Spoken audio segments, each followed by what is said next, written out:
welcome to this podcast of what it's like to be a professional dominatrix. Sorry, I can't. Sorry.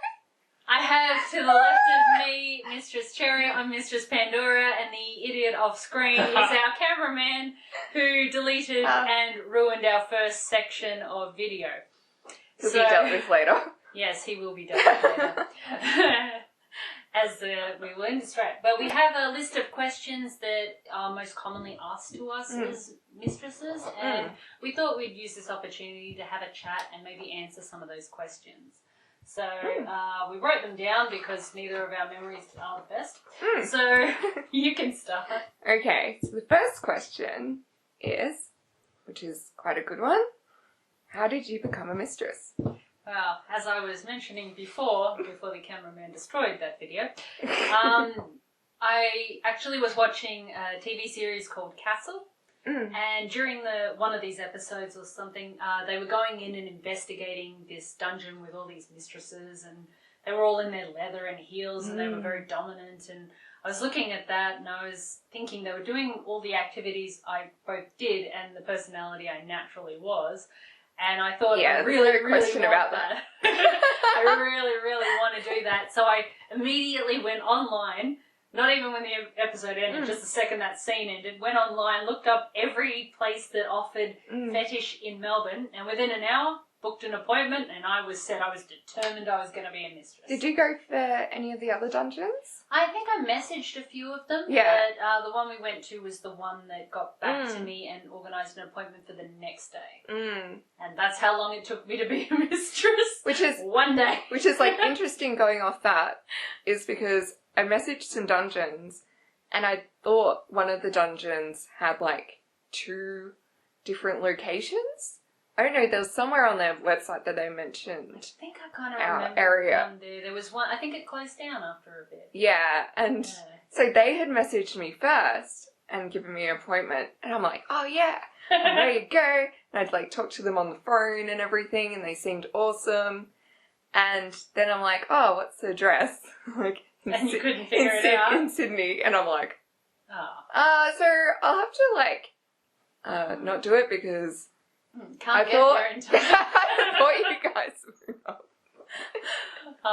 Not Sydney. Well, I'm glad you didn't. Yeah, because, exactly. You know, like, we did ours together, and that was good. Yeah. But how did you get into it? Okay, what do you mind? So, what was I? So, I was already in the fetish scene, so I'd already been looking at booking rooms, at like dungeons to like play in and stuff like that. And also before then I'd seen the kind of like dominatrix part of no, I've forgotten the name again. The call girl. Oh, the secret Diaries of a Call Girl. That's what it's called. Each time I'm just like something call girl. This is why we wrote the question. Has Billy Piper in it. She wore like sexy like PVC in it and stuff. Yeah, no, that was a very good series. It showed a very good, like, she had empowerment from doing what she did and real enjoyment with what service she provided. And then like later on they actually had this like regular dominatrix character where she would literally wear, which we do not do, she would literally wear like latex all the time. Like she would be going... No actual mistress would be going out. You live in latex. Yeah, she'd literally be in these like, the really awesome outfits. But she'd be like, I'm going out for coffee. She's just like, because that's true. Everybody in latex always wants a hot coffee to help with the dehydration. Yeah, while you're like, ooh. Because that's another thing. In latex, it like intensifies whatever environment you're in. So if you're cold, you become that much colder because you're using things like kind of silicone lube. And it's also because you're using silicone lube to slip it on. Yeah. And then when it's like hot, you literally like, I think it was one time I was like trying on my catsuit and I was literally like sweating underneath. Oh, yeah. And that's the thing, like, that's why. Yeah, if you're going to use latex for your play, I recommend that you keep it on until you finish playing because the aftermath is not as sexy as the result of wearing it. It's definitely not a thing where you're like, ooh, look at me. Yeah. It's like, I take it off, have a shower. Yeah. then we can play. Then you can do other stuff. Yeah. Not be covered in sweaty lube. That's a good point. I would not. Yeah, I remember wearing that for the first time. That was not. It was not the elegant process I thought it was going to be, getting into it or getting out of it. I remember I'd seen porn with. You don't say. Yeah. Never seen porn. And it was Dita, because I just loved Dita Von Teese. You still do. Well, I still do. And she had one that was with shoes, and then she had another one where she was in this bathtub in this full latex outfit, and she's got this loofah, and she's just and then she's being a maid and putting latex on the other person, and I was just wow, that's so hot. And then when you put it on, you're like. Then you sort of try and move in it, and you're like, I don't think I want to lower myself into the tub. I don't think I'd get out. Yeah, you're just going to slip in. Death by bathtub. Don't get us wrong though, we do actually really like latex. Yeah. And it is fun to wear, but it's got its appropriate time and place to be able to be used. And I wouldn't say the bathtub is a common place. No. But hey, it's up to you. Yeah. Do what you want. Yeah. You do you. Alrighty. So our second question. What was it like when you first got into fetish professionally? So it's more going back to the beginning roots of when we first started, I guess. Yeah, and that's when we actually did apprenticeships. Yeah. Oh, that's right. Yeah. It might not be common knowledge, but we don't. That you don't need it every time. And a lot of professionals work out there that have just learnt off of people and not gone through any sort of formalised training. We went through an actual fetish apprenticeship where we had very experienced mistresses with a criteria list of activities for us to both experience, observe, and then master. And then also it was also a self-learning thing as well, because we're encouraged to also do classes and go to events. Yeah. Yeah, so that takes about a year and a half, but it depends on how much you get time to get knowledge from the other mistresses, how much you can get into session for it, and also how extreme you want to learn stuff as well. True. If you want to learn just basics, it's not going to take that long, but if you want to go to quite extreme. And you learn that over the course of the apprenticeship on what kind of mistress you want to end up being, and then that kind of dictates where your studies go. Where it's because I know with me, I started wanting to be a really hardcore corporal mistress, and I dedicated so much time to accuracy with the canes. But then I found after a while that being that harsh, strict type of personality didn't really suit how I did fetish. So I moved towards that guidance and education. Not that anybody might have been, confused by that, by the way. But I liked educating people, and I liked helping people get comfortable with it and be a lot more kind, in a sense. And I think that was the thing. I think that's why we also got along so well. Is we were also the oddity as well. Yeah, everybody wanted to be strict and we wanted to be sweet. And that was the thing. And they would also almost not punish us. At the time it was looked down upon for you to be so welcoming as a professional in that sense. To be more, I guess it's called it's called being more an affectionate dom type thing, rather than just being which wasn't common. Not where we were, at least. No. I don't know if it was the same everywhere, but where we were in the events we went to, it was very much the norm for you to be, I am mistress, strict. And there's that very clear wall between you and the people that you're playing with. And that has its place too, and it looks amazing. Oh, yeah. Whenever you're going to an event, I highly recommend playing that role, because that's amazing. But we found that we had a better training method by actually being that introductory factor where people could feel more comfortable and at ease learning. Yeah. And I think other mistresses over time adapted that. Well, that especially, it seems more these days, because it's become almost more just the role of mistress has kind of changed as well. And it's also changed from even what we are as mistresses to like the, I guess, not I think when it went from taboo to being more of an acceptable factor. Yeah. I mean, we lost our mystery, and that does we did like being this exclusive factor of we have secret knowledge. It's okay, we still have some mystery. Yeah. Yeah, the mystery is slowly slipping as I make each video, but it's alright. Sorry, I'll have mystery.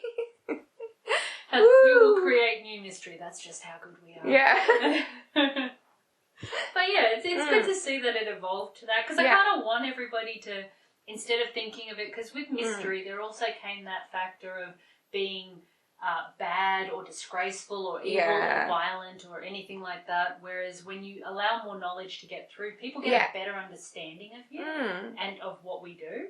Yeah, and I think that's the thing, like, which, you would have experienced as well, is that people would be like, you know, you have to be like an evil person to want to do that. Or stupid, or desperate, or drug addicted. Yeah, I know. What is that? Honestly, you cannot do what we do if you're a drug addicted person. Or what was it? That is not 50 Shades of Grey. It was like, oh, my mother was like a... Yeah, I'm sorry, but that's abusive. The worst kind of conception on that. Despite what is commonly thought about the industry, mistresses and masters are in the professional field are just like any other career you choose, where they have got a set of skills and passions that drive them towards that industry, and they want to make a career out of it. No different to any other occupation somebody might be passionate about, and we just end up developing our skills that way. Yeah. You know, it doesn't hurt that we're a little bit, you know, we're at least moderately okay looking, so, at least if you're passable and you have some moderate skill, you know, you can really enjoy maybe branching out and trying to make it your profession, and then you hone your skills and your talents and get better with your makeup, and, you know, it or get worse. Working for, or get worse. Get worse as you age. It used to be more profitable that we could afford the surgeon to put it all back where it was. Yeah. But these days we try and lean into the experience of the woman. Experienced woman. The wise. Seems to work. And that's the other thing, like, also, like, when we were apprentices, we were basically treated like slaves.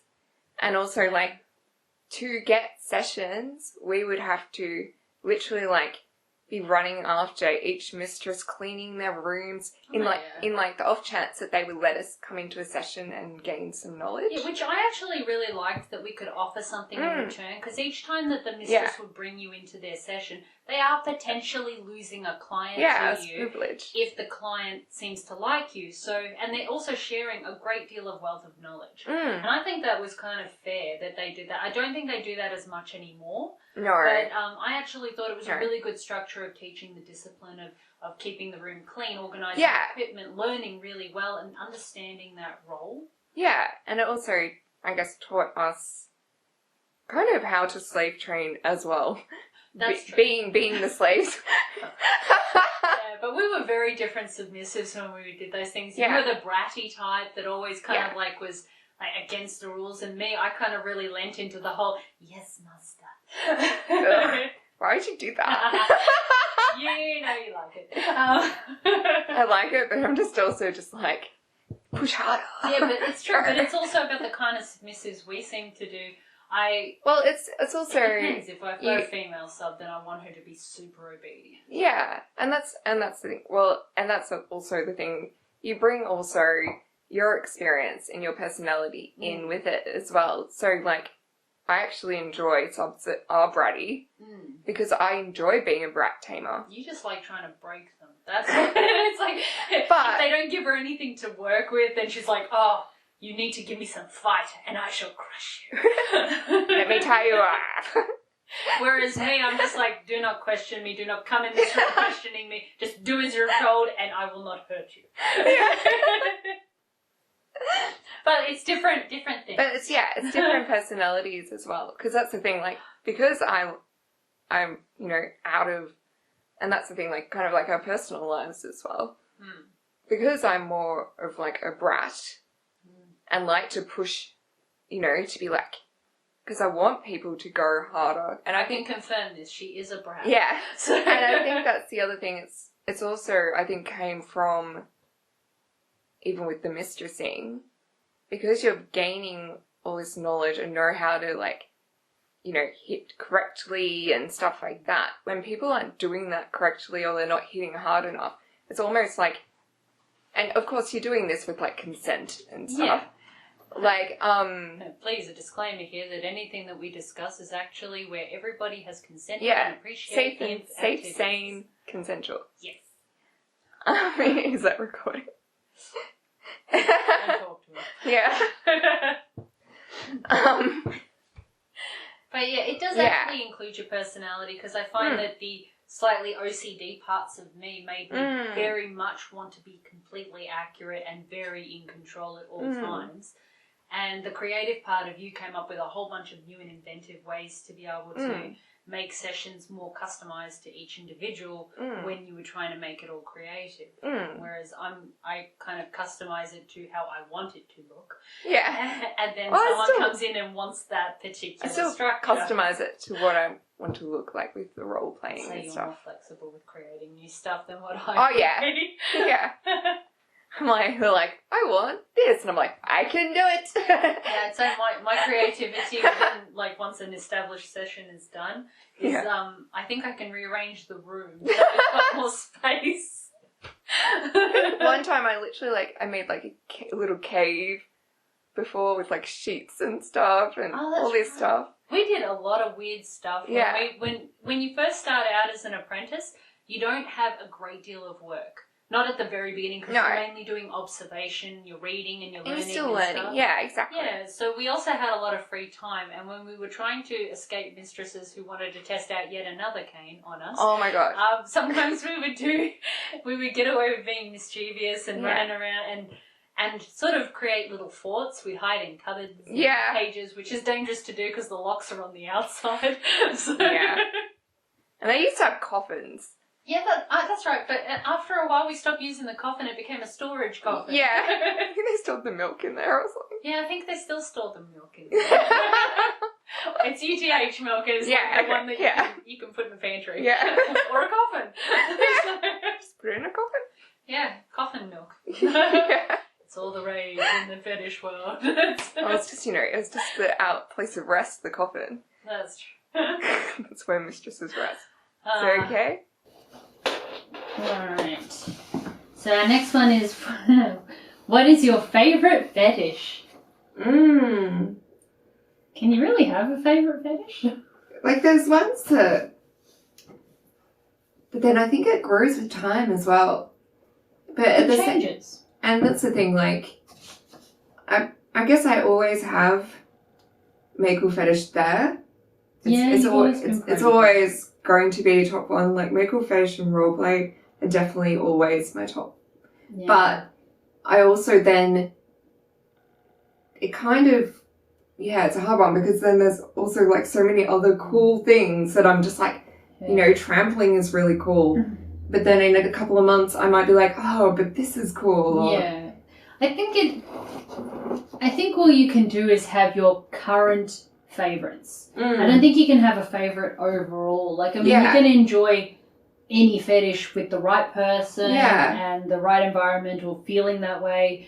You can enjoy pretty much any fetish. It's just whatever you're in the mood for at that time in your life will be what is your favourite. Because, like, I guess so at the moment, at this point in your life, what would you say your top three fetishes that you're interested in are? Definitely roleplay. Roleplay, love shibari, but then I kind of always have, I just love tying people off and being tied up, either way. Yeah. And, Makel fetish, oh my god. And I think that's another thing to add to it, is like, we both have... You have things with cycle background. Yeah, and the ones that also that you've, like I had decided to specialise in Makel fetish, and then you decided to specialise in different things as well. I'd say my top three might be like definitely role play. Yeah, and I think that's You where... can never really not like it, but I guess people don't like it. Well, I guess that's true because we've had some that just don't want that sort of thing. And there's a lot of mistresses that they're like, yeah, I've had heaps of mistresses that are like, I would rather just, which is, to me, I would hate. And I've had happen to me where I've like...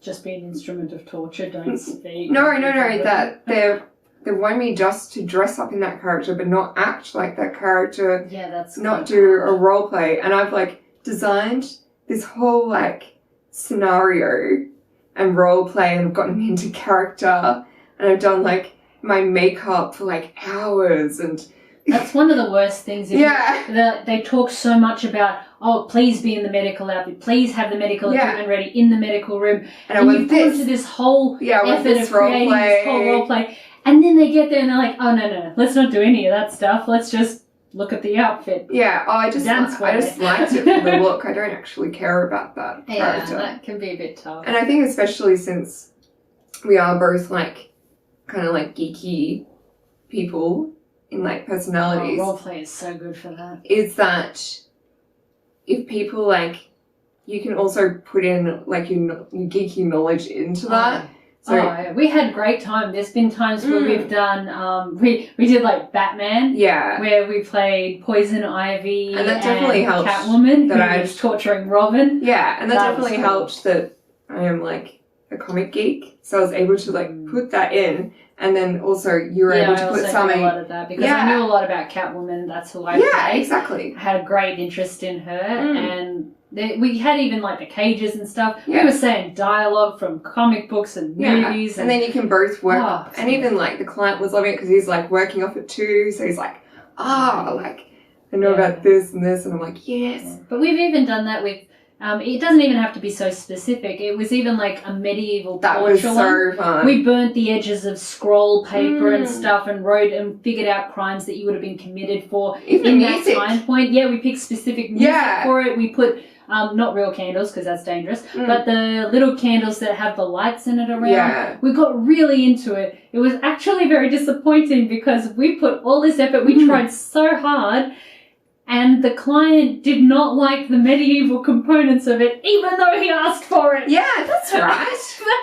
that was so upsetting. We were like, we spent 2 hours transforming this room, getting so excited for this session, and you didn't like it. Because that's right. He kept like interrupting us and being just like, can you be more light and fluffy? He's like, this is not what you asked for. Yeah, it's like you, and like it wasn't like he didn't like. There was like multiple emails back and forth where he was telling us you really wanted this stuff. And you wanted it to be authentic.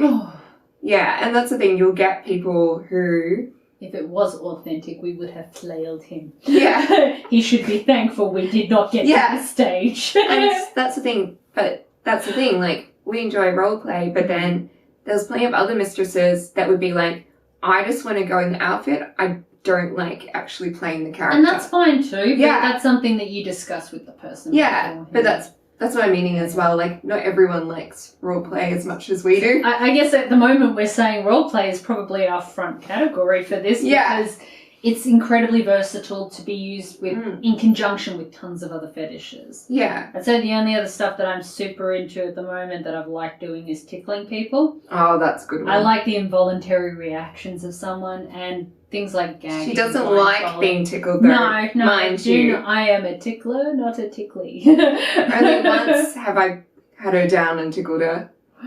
With the help of her slave. Which has never happened again.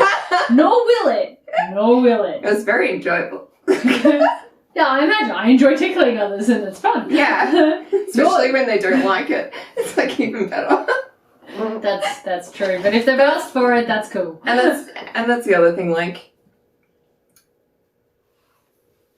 I don't even know what I'm going on. Well, then in that case, we'll go to the next question. Do you want me to do the next one? Go for it. I think it's 7. Okay. Okay, yeah. Is it different when you do fetish professionally to personally? Well, I think we kind of covered that before. Yeah. Do you want to go to the next one? Yeah, we might go to the next one because, like we said, there is the difference. This one's a good one. Okay. What is the funniest thing that's ever happened in session? And don't you dare mention that story. There is one story that is coming to my mind, but it is not YouTube appropriate. It's not appropriate.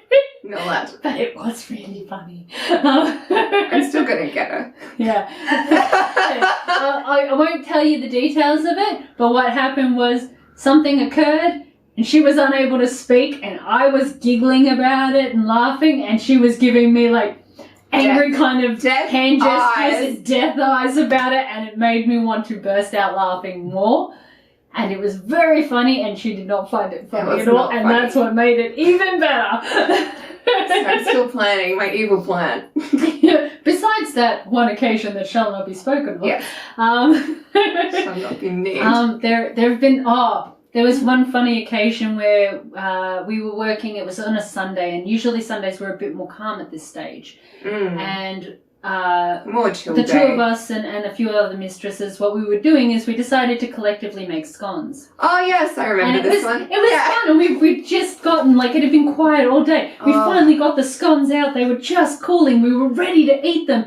And then your client came in and just took her away, and she was going to have to wait an hour. I was so hungry. She was so hungry. So she tied him down and blindfolded him. It was part of the session, don't worry. She didn't just do it randomly. Yeah. But he was there, and so we snuck in with these scones and snuck over to her while she was in session and fed her the scone. Yeah. And she was just sort of like, I'm going to turn the music up now so you don't know where I'm going. And she turned it up so he couldn't hear her eating this scone. We're putting like jam and cream on it for her, and she's like, literal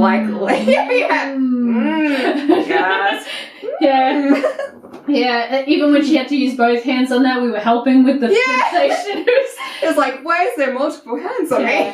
Just for reference, this actually was a client that comes in often is fine with multiple mistresses. We wouldn't have intruded on a session if we thought a client would. I'd also asked him if he wanted a scone. Yes.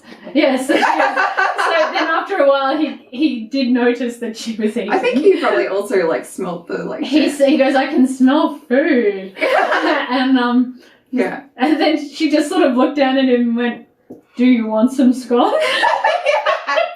Which was... And he did. So, everybody had some scones. And it was fun. To him, that wasn't so bizarre anyway. No, but it's kind of these little moments that make it seem less like a performance show and more like this is the part that you involve in your life to have a bit of fun. It's not so serious and so strict rule like that with that. It's just you do follow safety rules, but you can be a little bit more relaxed as a person to do these things, especially with clients that you know well. Yeah, and that's the thing. Like, and I find it's the funny things that happened have mainly been when you've been in doubles with someone. Oh, the amount of trouble we get in for that. And there was another story that I'll just like add in as well because it's funny. It wasn't with you, but it was with another mistress. Oh, I'm already scorned. Oh, sorry. It's okay. No, it's fine. She was probably awesome. And we had this client, and we actually used the coffin as a coffin this time. And that's ludicrous behavior. Yeah. And he was really open, and he liked having like quite different things in his sessions. And we'd mummified him with like glad wrap and stuff like that. And we had this like joke in there that he was like, oh, I'm like Jesus. He mentions like some comment like that, and we put him like in the coffin, and the coffin does have like breathing holes and stuff like that, so he was okay. We just left him in there. That's how we make milk. Yeah. So we put the lid on the coffin and both like sat on top of it and ate cake. It's involving food once again. Seems to be a mistress thing in food. And we would tap on the lid and be like, have you risen from the dead yet? And he's like, nope. Oh, it was so funny. Don't worry, folks. He probably rose in the end. Yeah, in a different way. Yeah. So we're returning to PG-13. Yes, We shall carry on. You shouldn't be here if you're... I feel this one more relates... Under 18 anyway. Relates to us on this. Do you have personal slaves? Just for the clarification, when they refer to personal slaves, this is a submissive of sorts that has agreed to belong to a mistress or a master to serve them primarily. They may be asked to serve other people, but they are, in a sense, offering themselves up as the property of said mistress or master. And it's like, it's also a role that you don't offer that title like lightly as well. No, a lot of mistresses and masters are super, super protective of that, because your slave represents you. And when they go out and they're poorly trained or rude or inexperienced or don't behave around other mistresses and masters, it does reflect badly on you. There's a great deal of training that goes into it, so you're not going to give your time and efforts lightly. And you don't give that title straight away as well. No, it's an earned thing. And the thing is also, if you kind of know that even if as a slave, if you are wanting to be a slave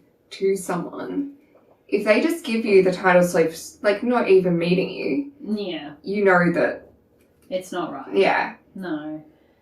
It is something that you kind of have to, like we go through the process of interviewing them, trialing them, testing them, and then there's even, like just like any other job, a probationary period where you've got to prove yourself. And mistresses and masters generally don't even claim you as their own till after that point. Once you've proven that you can go through all those hurdles, that you can be all those things polite and punctual, that you can offer services mistresses actually want, which ain't your dick. Just so that we can clarify, it's got to be proper services. Well, at least not to us. Not to, but most people. Like, if you want to choose to sleep with your slave, that's one thing. Yeah, it's up to you. But it's not something that you should offer as one of your primary services to a mistress or a master, because I don't know where this thought came from, but mistresses and masters generally haven't got trouble finding their own. Yeah. You know, like they find their own people to play with. Whatever, like, sexual body part you have. Yeah. It is, like, offering it, unless they've specifically requested it for that reason, don't offer it up as if it's some sort of golden platter of something that you're offering. Like, oh, I want to serve you, mistress. I want to be with you. I want to always be owned by you. I offer up my penis as the only offering of talent that I have to be able to offer. And clearly no one else has wanted it thus far, and so it's clearly going to be of value to you. And you're also assuming that the mistress does want, is also like, does want dick. Because they might not even... Or pussy. Whichever one is desperately offering. Oh, yeah, but that's what I'm meaning. Like, they might not even, like, be, straight or whatever. But you're making that blanketed assumption that they want it. But it's usually the people who do... We ain't thirsty. Yeah. No thirst here. We're thoroughly quenched. We got plenty of water. Yeah. We don't need your sad glass of water coming in here thinking that we're on some form of rations. And I think that's the thing, is that we find out pretty quickly whether you generally want to be a slave, whether you... There's a lot of people that go into it thinking that they can get free sessions. Yeah, that they then own that mistress exclusively to give them that free sessioning, because they feel that they're offering up their time, so therefore it is somehow more valuable this way, which isn't the purpose of the role. No. And that's not what you should be getting out of it. That's why you should always pick to serve a dominant that already likes doing the things you enjoy, because then that way you can mutually enjoy that factor rather than trying to force either party to do something they don't want to do. Yeah, and, experiences that we both had, like when we put out, like, ads, as we do, for, like... Not just anywhere, so don't go looking. Yeah. But for, like, being our personal slaves. Yeah.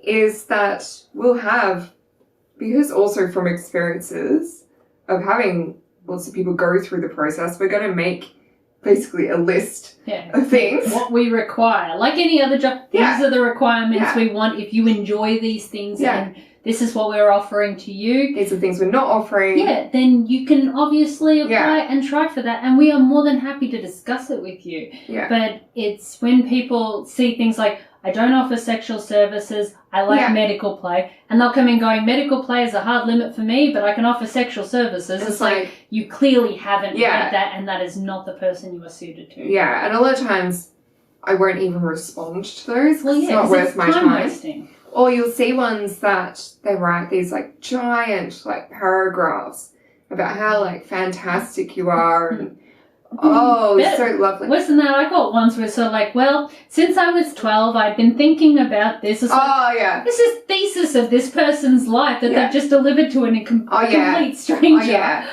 And I think that's the thing. A lot of the people who do both that and the whole, trying to like butter you up type shit is that they don't put, say, Mistress Cherry at the start, which is a key factor where I'm like... all of you should put Mistress Cherry when we're not going to any mistress. But the thing is... use the mistress's name. Do not assume that we do not talk with other mistresses. Yeah, like it's a tight community. Yeah. If you've sent a copy and paste message to 15 which mistresses... happens a lot. Yeah, then you're going to have those 15 mistresses go, did anyone... Because we can tell when it's a copy and paste thing. Yeah. So we'll ask every other mistress... Did anyone else get an email from XYZ person or something? And then if everybody else says yes, we compare notes, and then you are on the do not serve list. Yeah, which is, and that's the thing, you shouldn't just go, I'm just going to put it out there. Yeah, it's a personal thing. It shouldn't just be anyone who will take me. Anybody will take me, yeah. It should be valuable to you. In terms of whether or not we have personal slaves of our own, I personally have gone through multiple slaves, and then my current personal slave actually ended up becoming one of my partners.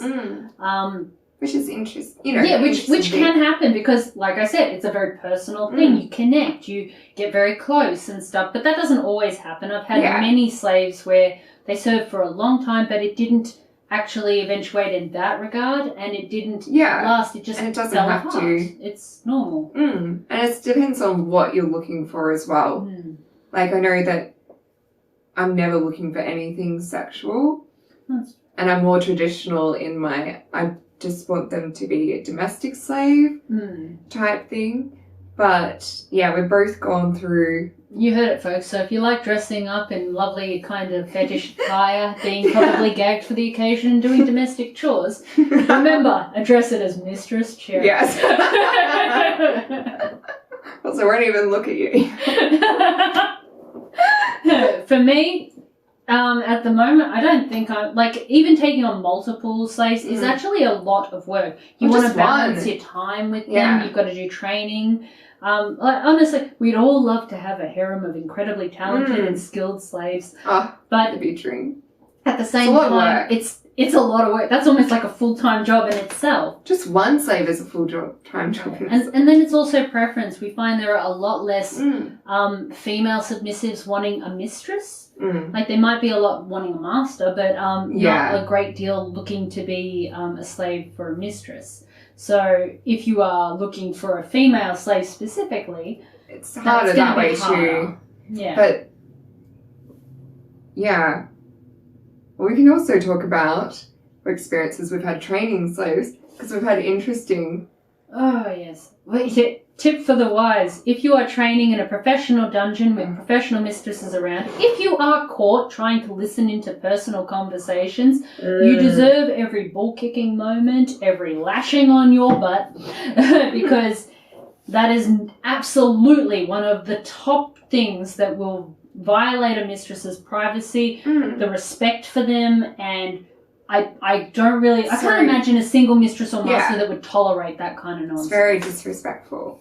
Yeah, and so you will be clutching your poor sore bottom out the door for that one. And definitely, like, make sure you actually listen, because I think a lot of being a slave is being a good listener as well. And a lot of the slaves that did really stupid stuff that we've experienced was because they weren't listening, or they were trying to talk. Like, I had one who was trying to shout over me as I was instructing him, which I was just like, no. Eventually, that guy, I ended up leaning in and said, now would be a good time to shut the hell up. Yeah.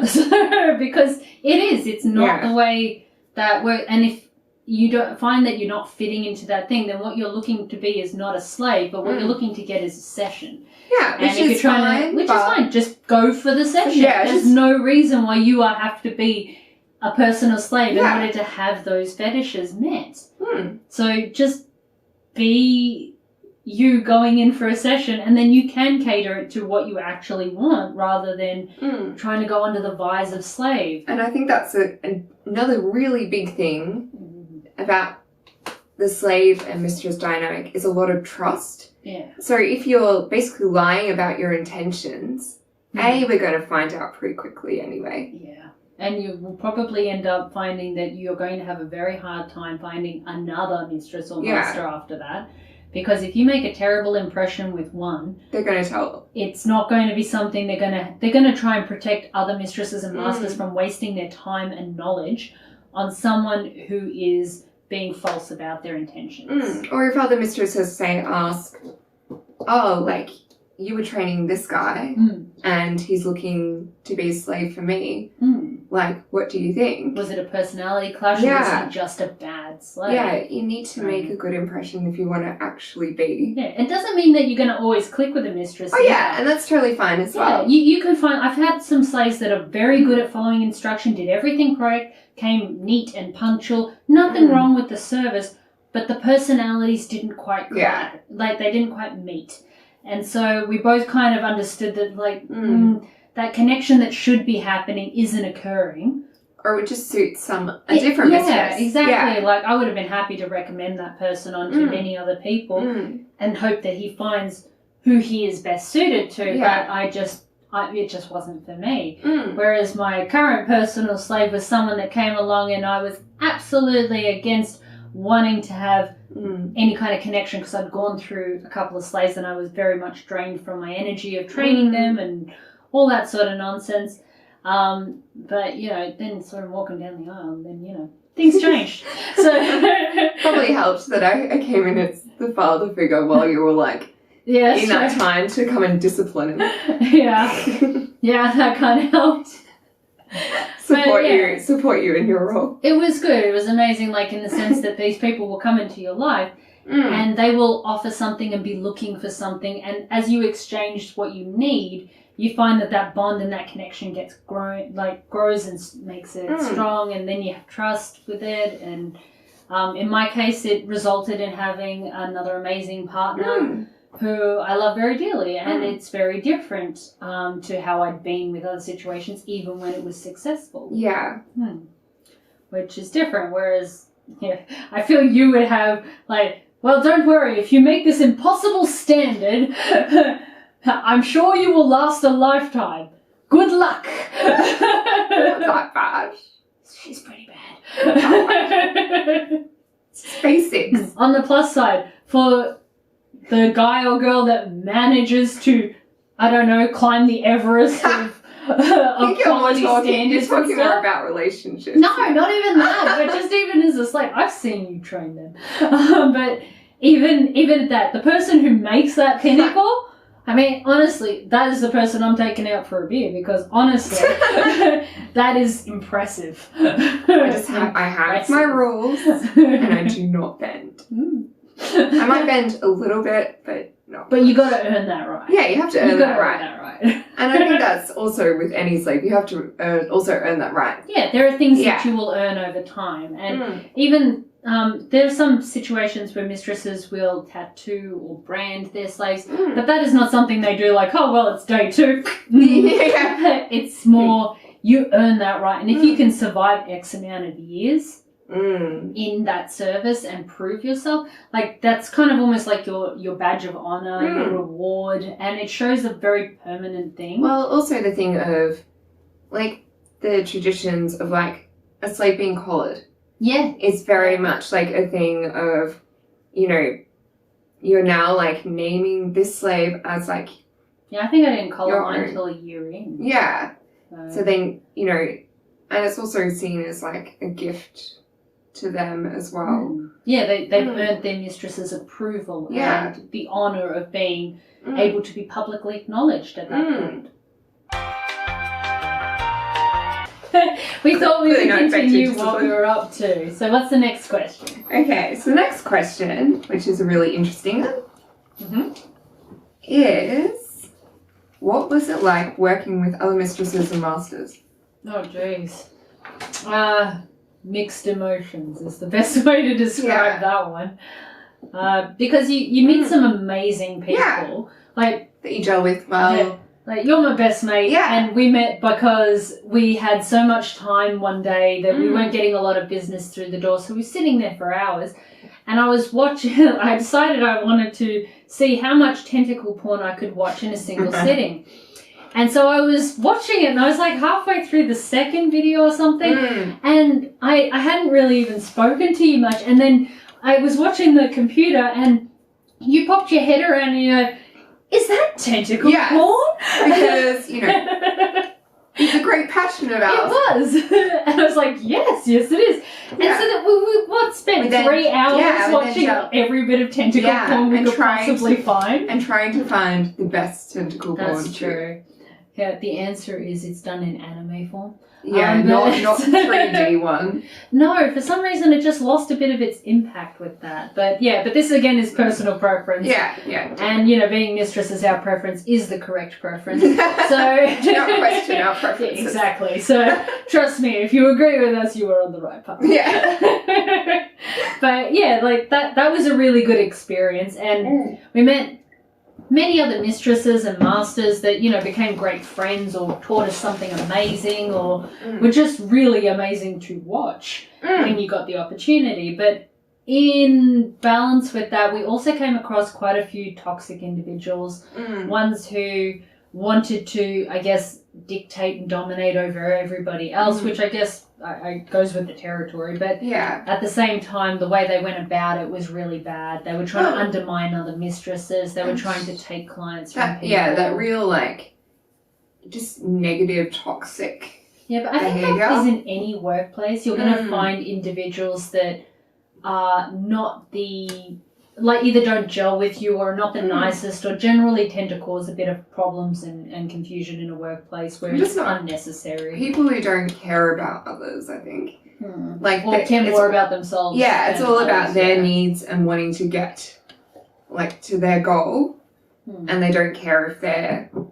I think there was also equally the number of people that we saw doing extremely dangerous things. Not dangerous in the sense of it was a risky fetish that they were dealing with. It was more in the sense of they were doing things that in our training were taught not to do because it wasn't safe, it wasn't good. And, you know, obviously those people don't last very long within the industry. No. Some manage to find their loopholes around, but most don't last long. Usually people find out though, Yeah. Once people start seeing they're doing the wrong thing, it's pretty much corrected very, very quickly. Which, you know, kudos to the industry because professionals and that sort of thing, we're not as regulated as other businesses, but we all very much care about it being done properly and carefully, and there's more good people within those things than there ever was those toxic individuals. Well, it's also that thing of, like, you want it to be successful, especially with things like BDSM, where it does have a lot of taboo, and also, especially in the media, they're always going, oh, like, this person tied this person up, or and stuff like that, which... They asked me to! Yeah! And it's just like, oh, that's just, like, basic stuff, what? Trust me, they liked it. Yeah. You think that's extreme? Anyway. But because it's almost, because we're almost, like, the outsiders or stuff like that, is that you want to make sure the experience is good for the clients, and you also want to make sure that it's welcoming for, like, say, new masters and mistresses. Yeah, you don't want them to believe that we're all nasty, out at each other's throats type of people, so we don't behave that way. Yeah. Because I guess you're all on the outside together. You are somehow at least bonded in that way. Yeah, you bond, And I actually found the fetish community is, when you're in it, it's one of the most welcoming, loving industries. And you wouldn't think that anybody who's not very familiar with fetish probably doesn't always associate loving, kind, unity as being the kinds of words that go with fetish. But it actually is a core component, because if you didn't have that care for your submissive, for your dominant, for the other people in the industry, then it wouldn't be successful. And it's not even just the industry, it's also just the general community of BDSM. Because I've even found that I've made friends just BDSM-wise that you know, even with this whole coronavirus thing, that have, like, you know, gone out of their way to be like, are you, you know, how are you going? Yeah. And stuff like that. And helping each other. Yeah, and yeah, we definitely kind of all bond together to help each other out. Yeah. Well, this might not be everyone's experience, but I guess I got the best friend I ever had out of it, and wifey. Yeah, we literally couldn't stand living too far away from. We literally live across the road from each other. Yeah. And we see each other every single week, whether it's professionally or not. We always spend time together, and that only came about because we were both weirdos in in a place that accepted our wonderful quirks. Yeah, perverted weirdness. Yes, exactly. And I think that's the thing. And all the wonderful people we come across, it's almost a way to, instead of having those walls like, oh, are they going to be okay with this? Not okay. Once you're okay on a fetish level with someone, there's pretty much nothing that you can talk about that would shock people usually. Yeah. It's very hard to find it. Yeah. I find that everybody's just happy. Yeah. Yeah.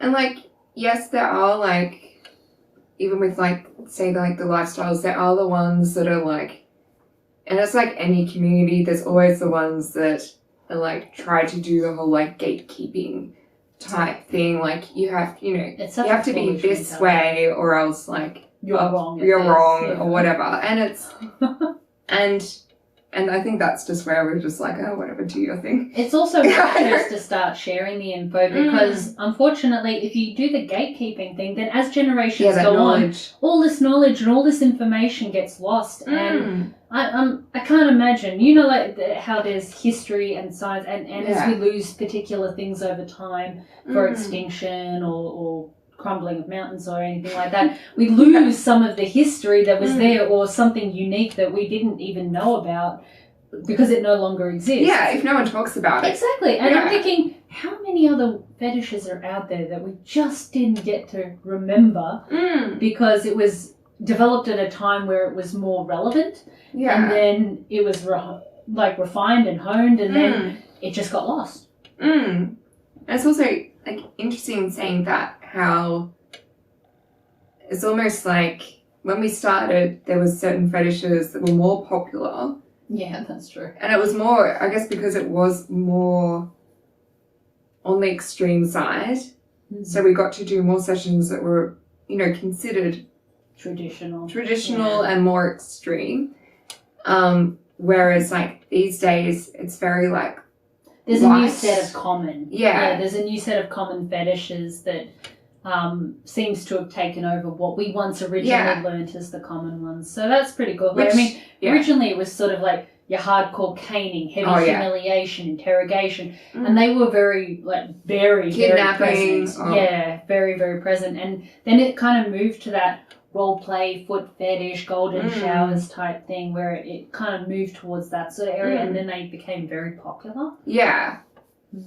Yeah, foot fetish especially. Yeah, that's honestly how I became, like, primarily offering that service, because... You can have that. I think I should. And that was the thing. The other thing, as apprentices, we would help each other out by, like, because I had tried really hard to like foot fetish. And even just to, like... She never liked it. Yeah. And even just, like... I couldn't even, like, I can do foot fetish if it's to, like, humiliate someone, or it's used in a dominating way of, like, trampling, or, like... Whereas I think it's a wonderful way to bond and like, enjoy. Stinky foot fetish is, like, the best. See, I don't do that. I'm like, you know me, I don't walk outside barefoot. I just have my old roller skates that I just keep. She didn't know it was for this occasion. Yeah. But all this build-up had lasted. All this time. All it was for this one moment. It's like, this is your reward. Smell it. And I hold before me Excalibur of boots. Yes. I will laugh at you. Enjoy it. You enjoy it. You're going off on a tangent. Sorry. But I know. But yeah. But that's the thing. So, because I knew I couldn't enjoy it in a more, like, I guess, erotic, sensual sense, without me going, That could be a fetish too. Anytime someone tried to lick my foot, I couldn't keep the motions in. If I ever want to torture you because I'm angry, I know what to do. I doubt you're going to lick my feet. No, but I might get others to. Yeah, that's even worse for you. Total strangers licking your feet. Yeah, oh god. That is one way to get pain. Does not get to me. That would no, she's got a really big pain. I would like to release all information. Yeah, so that's how to interrogate her. Yeah, so what I would do is then go, especially when you have like clients come in and they specifically want, say, foot fetish, but you're not going to really enjoy it, and they're not going to enjoy it because you're not, it's like this. Yeah, despite the fact people think that you're willing to do any fetish, you're not. Mm. There are certain fetishes you will offer as a mistress, and there are other fetishes other mistresses will offer as a because everyone kind of specializes in something. Pretty much. Yeah, but we don't do everything. No, there'll be times where there'll be certain fetishes, and we'll just be like, it's a no-go for me. Yeah, and it can be, and everyone like has their certain reasons why they might not do certain things. Mm-hmm. Whether it's like, personal reasons or just no interest in the fetish. Well, yeah. Because if you're not interested in it, you're not going to deliver it properly. Yeah. So, yeah. But yeah. Let's even like say hard caning. Yeah. You're good at hard caning. Oh, I am. But I was like, I'll go up to medium, but I'm not really enjoying it. I'm just like, I can enjoy it, but I mean, I don't enjoy the swelling of the arm. A certain amount of time that you cane. And yeah, your arm will swell. Please be careful. Make sure to stretch beforehand. But yeah, it's different things. Like, I think it's the feel of the session. It's the people that make it. Mm. Yeah. Yeah. Oops, sorry. Yeah. Sorry. Next question. This is probably the most common question I've ever been asked. What is the weirdest thing you have ever done in fetish? I know it's the first time you might be hearing it, but still. Yeah, I was going to say, when you were writing this, and I still... It's like the first question that comes to your mind when you think of what people have asked you. Yeah, because, that's definitely the thing that whenever we tell people what we do, that is the question that people ask. And it might be even clients ask us this as well. Yeah, that's true. Because, I guess it is an interesting question, and it is also, not everyone is like a dominatrix or a master or a mistress. People who are new to it probably think it's all weird. Yeah. So just for our clarification, we don't actually find anything in fetish weird because it's just different from one another, and weird kind of has that feeling like it's somewhat of an oddity or out of place or not really. Well, it feels like you're... it's almost got a negative connotation. Yeah, that's in a sense. Yeah, it's like that thing of like, it's like a bullying type thing. Like, you're weird. I know it's something we've embraced to make positive and stuff like that, but at the same time, we kind of just think of it as different. And I guess the best way to answer that is probably what we found to be the most unique or like something we don't come across often enough, but it kind of stood out to us as being not something we've ever really been asked to do very often or anything like that, I guess. I think. One of the weird ones, I think, that I guess you could classify as weird, something different that I did for one session was I remember having to dress as a schoolgirl, that's not the weird part. Okay. Really? Sit at a bus stop. Well, we actually had the bus stop thing there. Yeah. And dance around, do tap dancing like Shirley Temple, and then go head first into a wheelie bin and decide to kick in a particular formation in the air. And I thought, well, this is different. This is definitely something I have not been asked to do and haven't been asked to do since. Yeah. So that was, I guess, in a sense, very different from the usual stuff that I was asked to do. So something that you got asked to do that was different from the norm? Yeah, I'm trying to think. There's lots of like cool... I think that's the thing. Like, most of them like different I see as more like cool. Yeah, kind of. It's interesting and to as shake someone that also is like a mistress and a fetishist, it's like the things, almost like the odder it is, the more you love it. Yeah, you're just like, wow, this is so cool. Way to think outside the box. It's like, I'm excited about this one. I had like one guy that wanted me to dress up like really goth and pretend that I was going to like that I was like possessed. Oh yeah. Like pretending. I'm just remembering the hypnotist one now. Oh, I didn't do it with him because he was a weirdo. But sorry. What she meant to say was different. No. Well, he was like, I'll give you some context. So not every client is going to obviously fit our notion of what is a good client. It was also what he had done.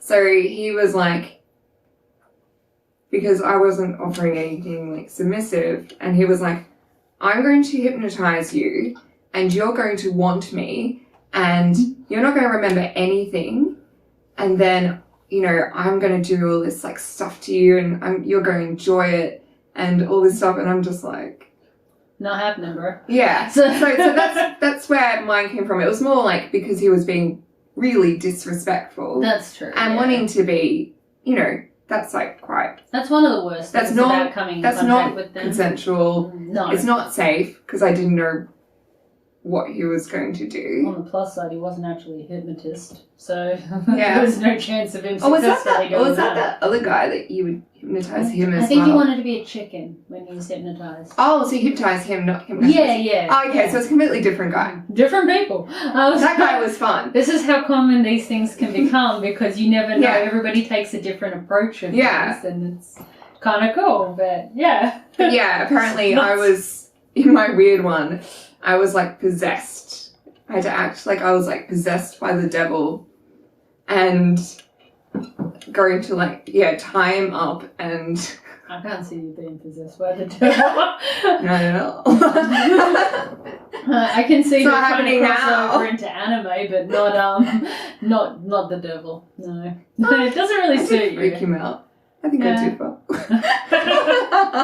Well, as long as you did that, that's good. Yeah. I guess like possessing the devil in the more like, was it yandere, crazy psycho girl type way, which is I think what he kind of wanted. He wanted someone to be kind of like that, kind of crazy, unhinged. You could become a possessed doll. I could see you being a good possessed doll. Yeah. Me, you just need to anger me, and don't worry, you'll see hellfire come through. It's like that mother. Yeah, well, wow, way to take it from devil to like an agitated mother. Yes, it could be the same thing, I guess. Everyone has their mom voice, I guess you call it. Oh yeah, true. Mine comes out more often than hers. But yeah. Okay, so the next one we've got, which we kind of covered, I guess, a bit there. What is the worst experience you have ever had and why? So, in a session?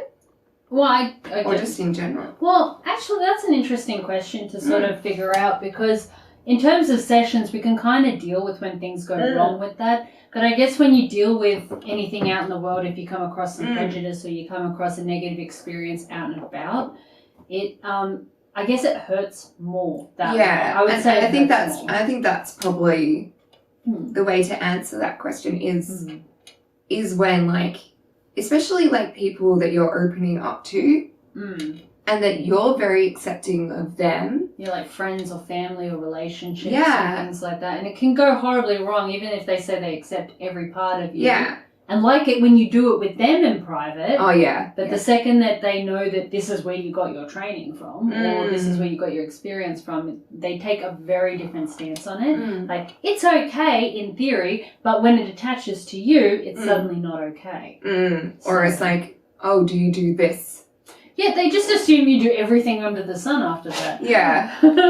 And, you know, I kind of, in a way, I get it at the same time that you might be like, are they acting exactly the same as they act in session towards me? Which isn't correct. No, it's very, very different. Yeah. Like, as much as there is a lot of training and structure to sessions, there's a lot of personal emotion, a lot of personality, a lot of different things that you take on and that you project as well. So if you're with a partner or a friend or anything like that, the emotion that you have for them, the care, the knowledge, the familiarity, it all plays a part on how that particular thing is going to go. And with a session, we're very much, these are the 5 things we will be allowed to do. We don't branch off from there. No. But when we're with our partners or anything like that and they're okay to explore, there is that built trust. So you have more flexibility and investment in it that makes it completely different. And when you're at the dungeon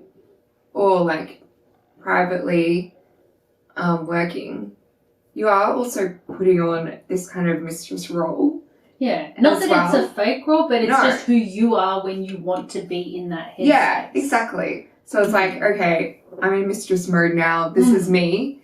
And then you basically, and I think a lot of mistresses are kind of like this, where, and it's why you're not acting like a strict mistress even out of work. No. Is because you need to be able to be you. As well as the fact you don't have consent from the whole world to go around with that attitude. Oh, yeah. You can't go to the supermarket and be like, bags, now. Yes. You can't start pushing that on the general public. You don't have their consent, nor would they want to participate in every situation. No. With a total stranger that's come along in full latex and leather gear with whips are wielding. And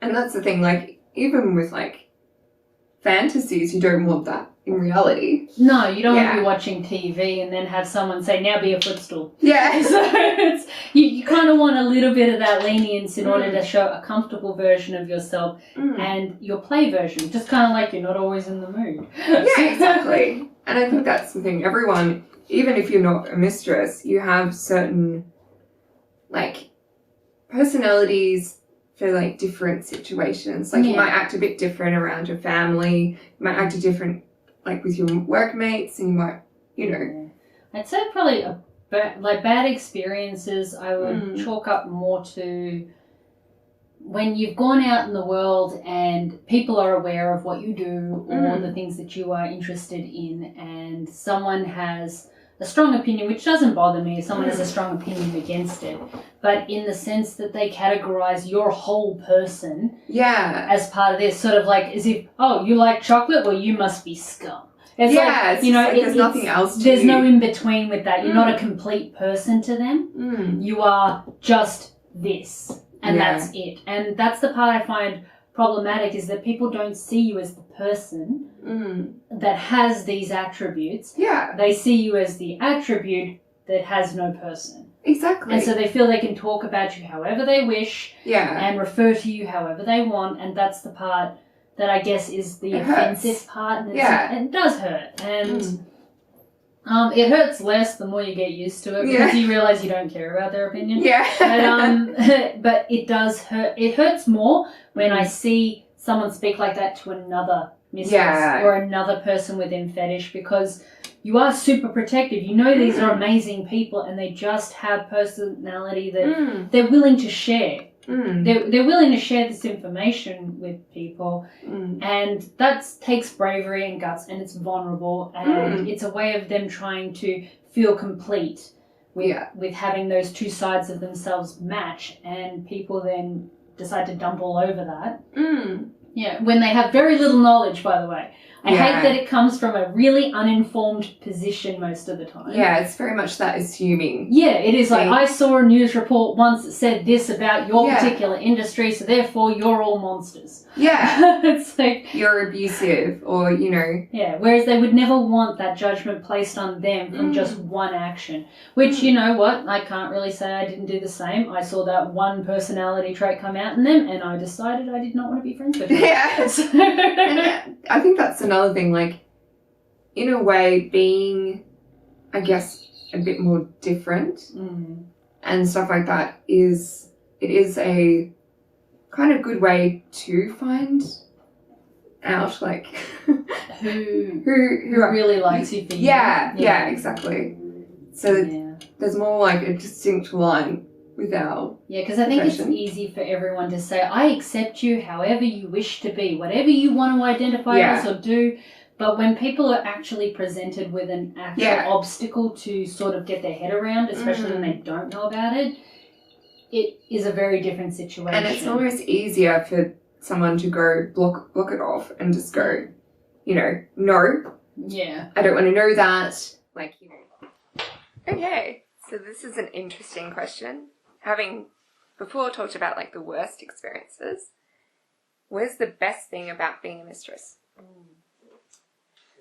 I guess getting to be the most different, odd self that you can possibly be.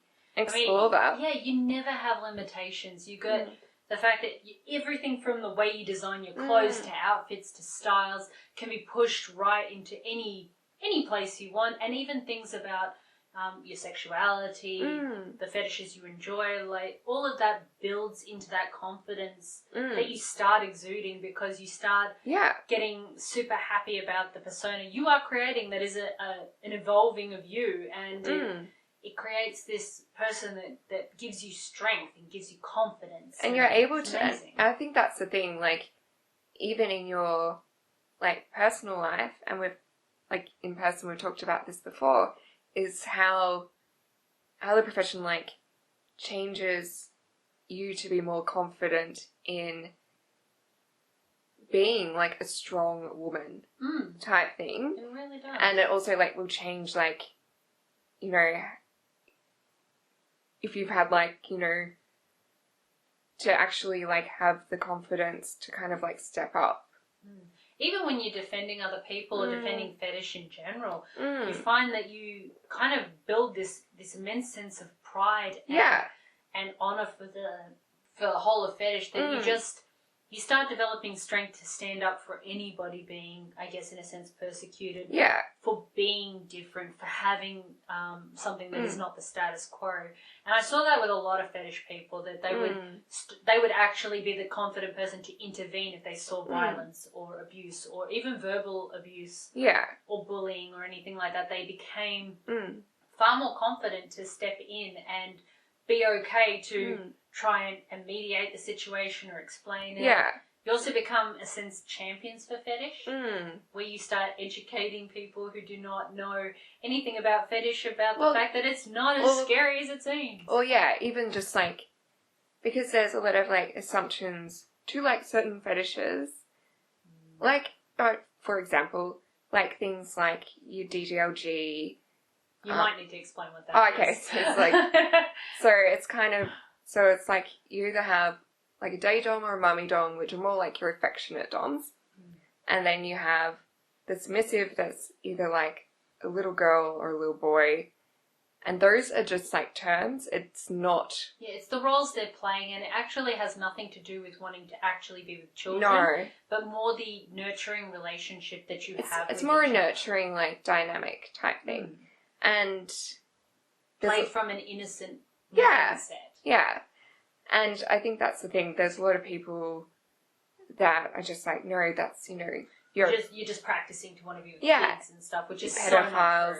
Which is and that's the thing, with also professionals in BDSM, is that we also have the voice of saying, no, that type of behaviour is nowhere near. And to be honest, when people don't know about it, they can't understand, because the majority of that kind of nurturing thing is the same sort of stuff that you might see commonly displayed in any relationship. Well, yeah, it's in normal relationships. Where you've got the cutesy talk or the sweet thing, or where you start acting cute and kind of tantrumy if you're hungry or something like that. Yeah. That nurturing that you end up doing for your partner, supporting them when they're sad, comforting them, getting them their favourite foods, hugging and kissing, talking in that cute voice and using sweet, affectionate names for each other. That's the kind of thing that actually they're referring to. Yeah. It's that sweet, protective, nurturing nature that you can feel in a safe space, that you can feel bonded to that person, and exploring that innocence. I think also the difference is that in the BSM community as well, is that if someone is behaving, say, in an actual bad way, that very quickly you'll have other dominants stepping in and going, this is not right, being protective, of especially the submissives, Exactly. If people are taking it too far, not observing safe words. It's even if this doesn't even just extend to other people within fetish. Yeah. If someone comes into us and wants a session, there was one occasion where a gentleman was coming in and wanted to be caned repeatedly as punishment for having parked out the front of schools to watch school children, which is it's illegal. That is not appropriate, and no one there would be happy to do that session. We kept them there and we called the authorities.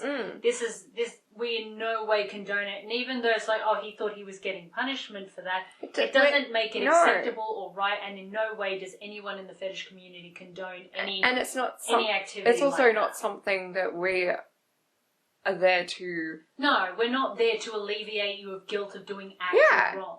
Yeah, exactly. You know, that's not what fetish is about, and that's certainly not what discipline is about with that. So that's where people get that kind of confusion.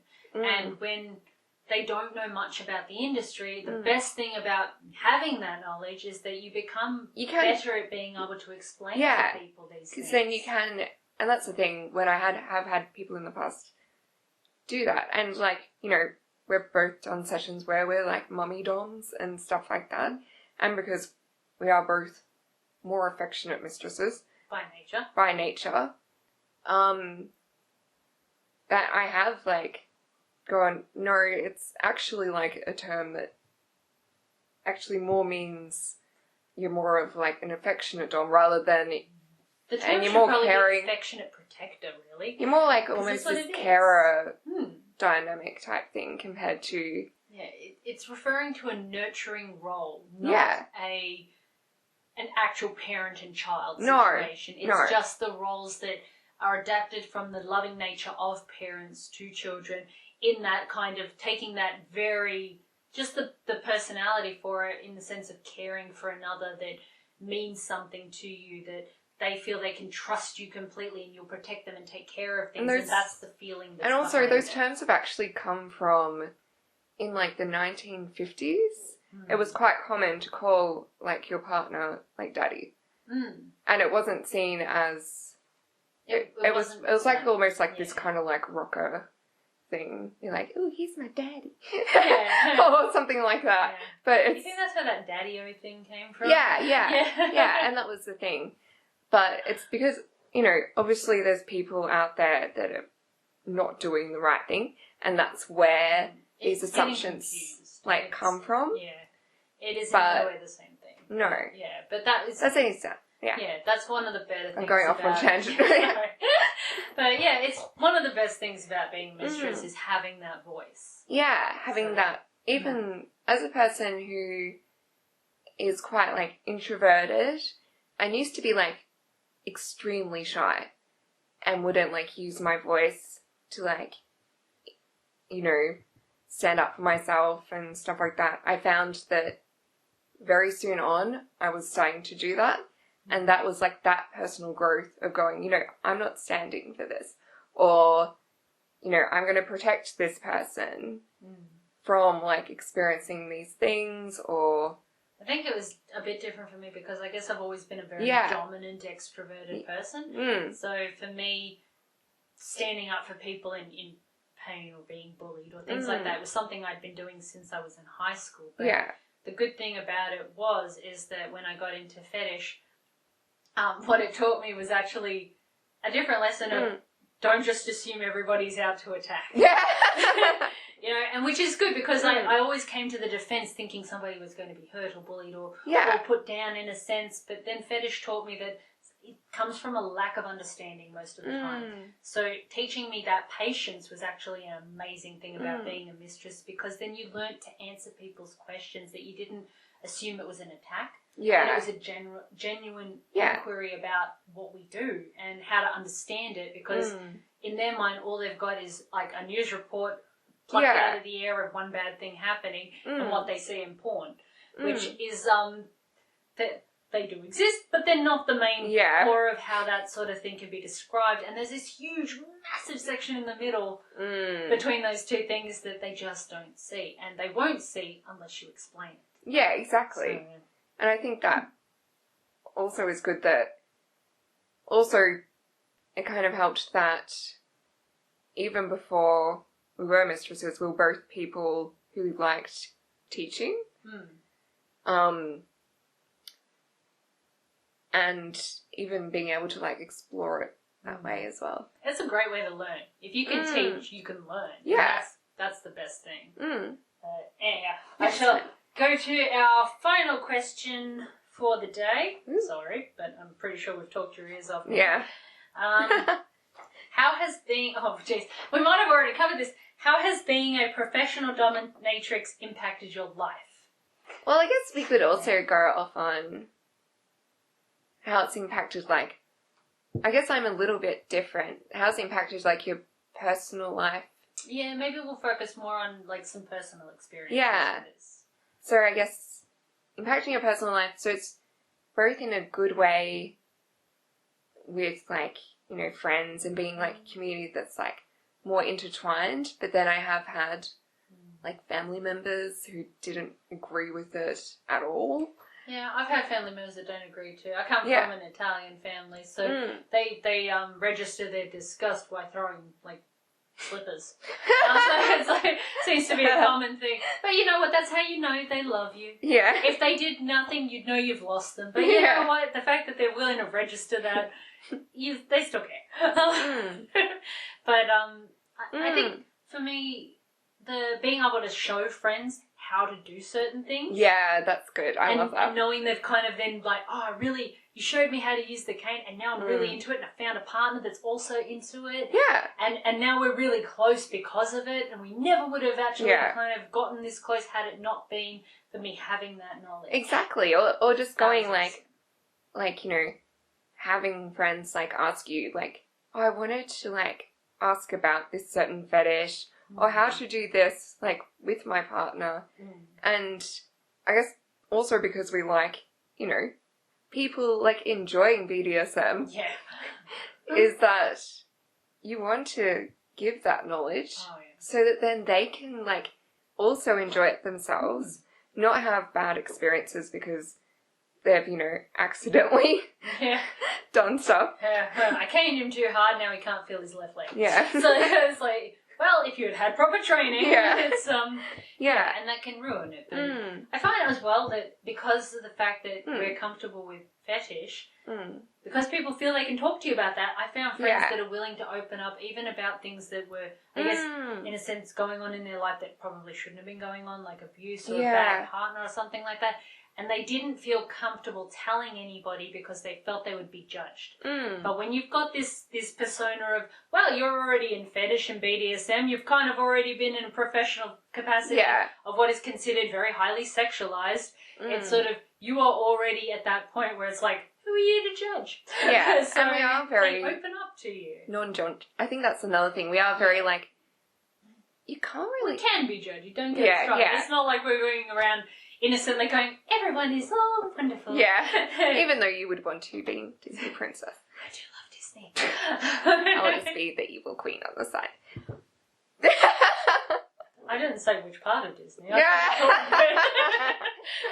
But, yeah, it is that thing. And, yeah, I find it's so good. It's good when they can open up to you.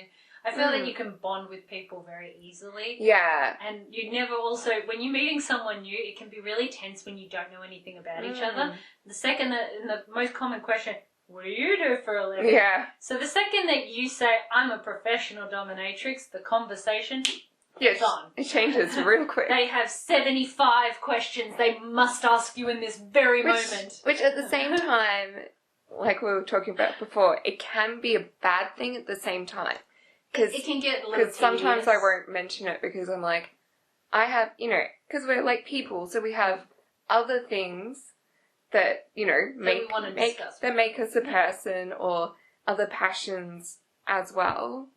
And it's a great fallback trick. You Oh, don't know the person and you're like, this conversation is going nowhere. Yeah, definitely. And then you're like, oh yeah, so what are you doing? By the way. Yeah. And then they ask and they're always very curious. And I like the fact that the majority of the people that we will ever meet will be non-judgmental and very curious about it rather than against it.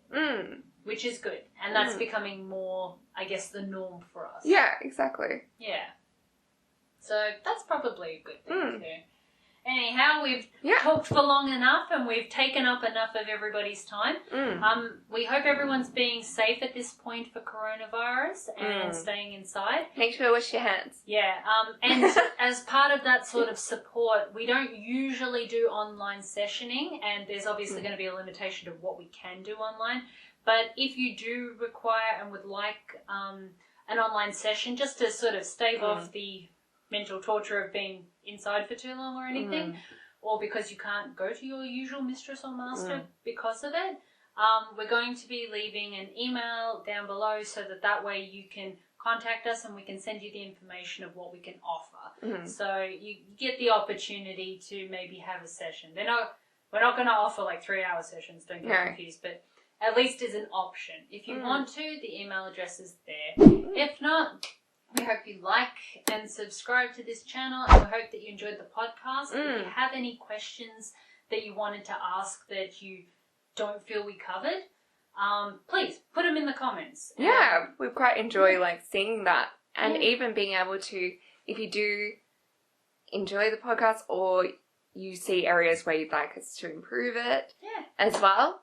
As we're long all as about it's that. good, we want to actually provide you with information. So if you have questions on how to do certain things or things you want to know about mistresses or the industry or an activity, put it in the comments and we can make another podcast for you, because we had a lot of fun doing this. We'd be more than happy to do another one. And it's generally just like us hanging out. Yeah, which minus the makeup, this is how we spend every day. Still have the tea. Yeah, we do need more tea, so we have to go. But we will see you next time on Polydom. Oops. Bye. Bye.